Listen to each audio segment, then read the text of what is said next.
Hi, Chris Sorensen, founder of Help Again. Again, these are topics that are very near and dear to me. The last thing I want to see is more of you who are already suffering be taken down a particular path where somebody's taking advantage of you. You are being preyed upon. They're looking for people like you, and they're taking advantage of you by preying upon you by saying, hey, we can stop your foreclosure. We can assist you.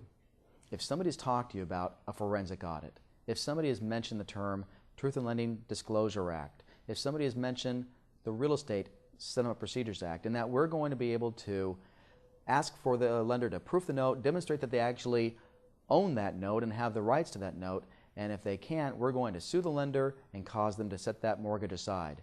Well, with every good scam, there's a semblance of a little bit of truth to it. And in fact, there are some federal protections for you out there. But what I want you to understand is nobody but nobody that is truly professional and honest is going to say, give me $1,000, give me $1,500, and I'm going to do what's known as a forensic audit. I'm going to find Truth in Lending Disclosure Act violations, and then what I'm going to do is I'm going to sue the lender for $5,000 to $8,000. I mean, think about that. The banks have a lot of money and they've got a lot at stake. They will defend this action with as much ferocity as you and I can possibly imagine. They are not going to allow precedents to be set. Now, that doesn't mean that you can't put them back on their heels at some point. You might be able to use this as a negotiating tool, but please, please, please understand that the Truth in Lending Disclosure Act also has statute of limitations. Now, I'm not giving legal advice. I'm not giving tax advice. I'm giving my professional, humble opinion, and I hope that you use these videos to make yourself a much better interviewer when you are approached or talk to people about this subject matter.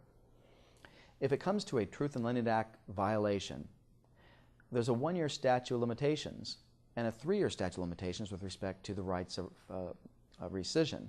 So please note that if your loan is 2, 3, 4 years old, there may be a violation, but unless it's some sort of criminal violation, I wouldn't hold my breath on trying to sue the lender and get a court to be able to go along with you. Another side note, please know this, that most of your legitimate attorneys, if you say I want to sue the lender, they're going to ask for $25,000 to $50,000 up front for retainer, because that's what it's going to cost just to get started, and probably a lot more than that by the time you're done.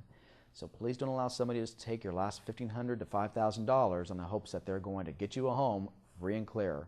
I've seen it all, folks, and that one really gets me frustrated. Please be careful out there and make sure you check and double check and even triple check everybody's story. Go get them.